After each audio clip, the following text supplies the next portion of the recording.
Hello friends, मैं हूं doctor contra, obstetrician and gynaecologist. आज हम बात करते हैं कि प्रेगनेंसी में कितना वेट गेन होना चाहिए। कभी फैमिली कहती है 2 लोगों का खाना खाओ, कभी गूगल बोलता है ज़्यादा वेट गेन डेंजरस हो सकता है। तो बीच में आप सोचती होंगी कि मैं ठीक कर रही हूँ या नहीं, बेबी को न्यूट्रिशन मिल रहा है या नहीं। ये कंफ्यूजन बिल्कुल नॉर्मल है और इसी कंफ्यूजन को दूर करने के लिए आज मैं ये वीडियो बना रही हूँ। इस वीडियो को एंड तक जरूर देखिएगा। इसमें आप जान पाएंगे कि आइडियल वेट गेन क्या होता है, BMI के हिसाब से कितना वजन बढ़ना चाहिए, ट्राइमेस्टर वाइज वेट गेन भी मैं आपको बताऊंगी। कम ज्यादा वेट गेन के क्या रिस्क हो सकते हैं, इंडियन डाइट के साथ हेल्थी वेट को कैसे अचीव किया जा सकता है। इंपॉर्टेंट क्वेश्चन, प्रेगनेंसी में वेट गेन क्यों जरूरी होता है? तो यदि आप पूरी प्रेगनेंसी में 12 से 14 किलो तक वेट गेन करती हैं, जो कि नॉर्मल माना जाता है, तो वो कहाँ जाता है? सबसे पहले तो आपका बेबी 3 से 4 किलो का होता है। फिर प्लेसेंटा जो होता है 0.7 से 1 kg का होता है। एमनियोटिक फ्लूइड होता है जो बच्चे के आसपास का पानी, वो 1 to 1.5 kg का वजन का होता है। यूट्रस का साइज भी बढ़ता है तो उसमें भी 1 to 1.5 kg बढ़ जाता है।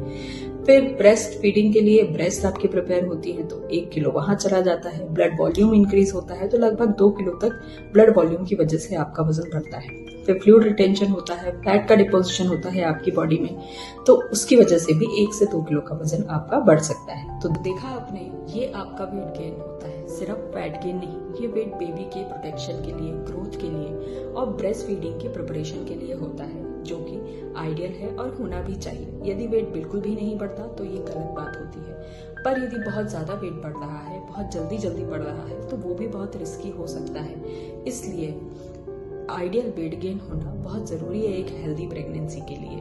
तो इतना वेट गेन यदि आप नहीं करेंगी तो आपका बेबी कॉम्प्रोमाइज भी हो सकता है। अब नेक्स्ट सवाल आता है कि मैम, आइडियल वेट गेन कितना होना चाहिए प्रेगनेंसी में? तो ये डिपेंड करता है आपके प्री प्रेगनेंसी BMI पर, यानी आपका वेट डिवाइडेड बाय हाइट। इससे आप BMI कैलकुलेट कर सकती हैं। गूगल पर बहुत सारे कैलकुलेटर्स हैं, आप किसी से भी अपना BMI कैलकुलेट कर सकती हैं।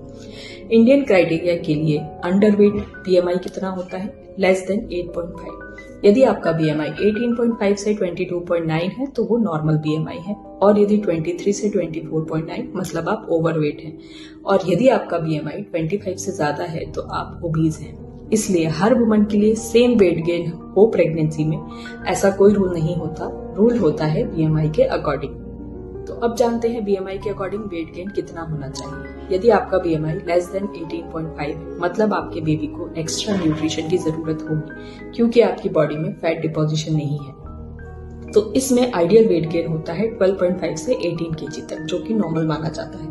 अब यदि आप नॉर्मल BMI में आते हैं, मतलब 18.5 से 24.9, तो 11 to 16 kg तक वेट गेन ठीक है। मेजोरिटी इंडियन वुमन इसी में आती है। अब यदि आप ओवरवेट है, मतलब आपका BMI 25 से 29.9 है, तो आपको 11 kg तक वेट गेन करना है प्रेगनेंसी में। पर यदि आप ओबीज की कैटेगरी में आती है, मतलब आपका BMI यदि 30 से ज्यादा है, तो आप सिर्फ 5 to 9 kg यदि वेट गेन करेंगी तो आपकी प्रेगनेंसी के लिए अच्छा होगा। और यदि आपकी ट्विन प्रेगनेंसी है तो आप थोड़ा सा हायर साइड का वेट गेन कर सकती हैं। तो याद रखिए, बैलेंस न्यूट्रिएंट रिच डाइट और मॉडरेट एक्सरसाइज, साथ ही साथ यदि आप फिजिकली एक्टिव हैं अपनी प्रेगनेंसी में, तो आप हेल्दी वेट गेन को अचीव कर सकती हैं। तो चलिए अब हम बात करते हैं ट्राइमेस्टर वाइज आपको कितनी कैलोरीज की रिक्वायरमेंट होती है। फर्स्ट ट्राइमेस्टर में आपको और आपके बेबी को जो रिक्वायरमेंट है वो 1800 कैलोरी की होती है। सेकेंड ट्राइमेस्टर में 2200 की, और थर्ड ट्राइमेस्टर में 2400 कैलोरीज की रिक्वायरमेंट होती है। याद रखिए, आपको 2 के लिए खाना तो है, पर डबल खाना नहीं खाना है। अब हम जानते हैं ट्राइमेस्टर के अकॉर्डिंग कितना वेट गेन होना चाहिए। अब फर्स्ट ट्राइमेस्टर में तो कई पेशेंट पूछने लगते हैं, मैडम हमारा तो वेट गेन हो ही नहीं रहा है, हमारा तो वेट गेन होने की बजाय वेट लॉस हो रहा है। तो उसका आप रीजन समझिए। फर्स्ट ट्राइमेस्टर में आपको नोजिया वॉमिटिंग हो रहा होता है, आपकी बॉडी में इनिशियली नए चेंजेस हो रहे होते हैं, आप उतना खाना नहीं खा पाते जितना प्रेगनेंसी के पहले भी खा रहे थे। तो इस समय पर ये सब होना नॉर्मल होता है। इसके लिए आपको पैनिक नहीं करना है, सिर्फ अपने डॉक्टर से मिलना है और डिस्कशन करनी है। फिर आती है सेकेंड ट्राइमेस्टर की बात। सेकेंड ट्राइमेस्टर तक आते आते आपकी एपेटाइट खुल जाती है, नोजिया वॉमिटिंग जो है वो बंद हो गया होता है आपका। अब आप अच्छे से खाना खा सकती हैं, ये क्योंकि ये सबसे कंफर्टेबल ट्राइमेस्टर होता है। इस ट्राइमेस्टर तक आते आते आप 0.5 kg पर वीक तक वेट गेन कर पाती हैं, और इस समय आपका जो वेट गेन होता है 4 to 6 kg तक होता है, जो कि बिल्कुल नॉर्मल होता है। अब लास्ट ट्राइमेस्टर, इसमें बेबी का वेट सबसे ज्यादा बढ़ रहा होता है। आपका वेट 4 to 6 kg तक नॉर्मल वेट गेन माना जाता है। अब वेट रिलेटेड कुछ डेंजरस साइन, जैसे कि बहुत ज्यादा एक्सेसिव वेट गेन अचानक से हो जाए, हाथ पैरों पर सूजन आ जाए, चेहरे पर सूजन आ जाए, तो ये बिल्कुल ठीक नहीं है। ये प्री एक्लेम्शिया के साइन भी हो सकते हैं। आपको तुरंत अपने डॉक्टर से मिलना चाहिए।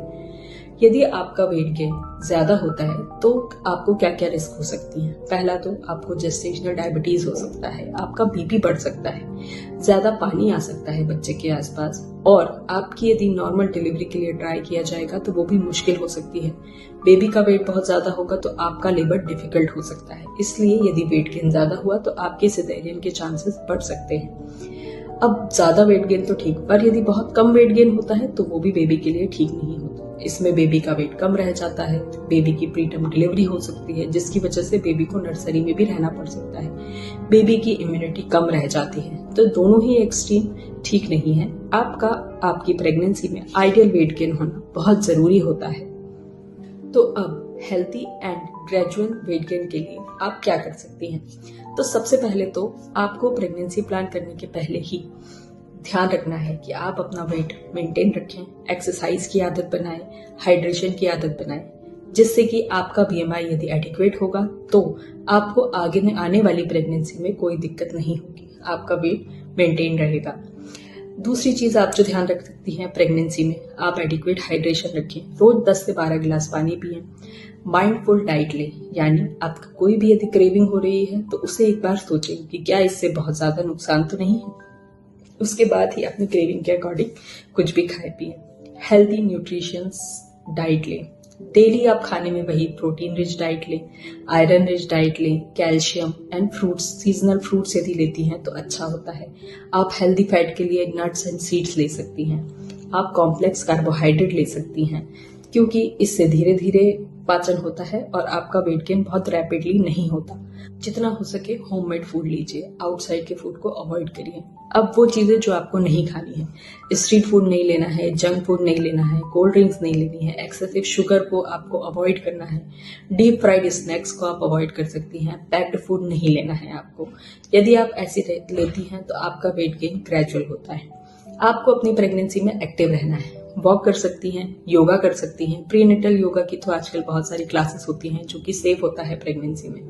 आप लाइट एक्सरसाइज कर सकती हैं। 150 मिनट मॉडरेट एक्टिविटी यदि आप करती हैं एक हफ्ते में तो वो आइडियल होता है। इससे वेट गेन बहुत रैपिड नहीं होता, ग्रेजुअल होता है, जो कि प्रेगनेंसी के लिए जरूरी है। फिर अब आपको जो नेक्स्ट बात याद रखनी है, जब भी आप डॉक्टर के पास जाएं अपना वेट जरूर चेक करें। सडन चेंज को इग्नोर ना करें, चाहे वो वेट कम होना हो या वेट ज्यादा होना। तो ये वीडियो यदि आपको अच्छा लगा हो तो प्लीज लाइक, शेयर और सब्सक्राइब करिए। तब तक के लिए take care, stay healthy and trust your body. Thank you so much.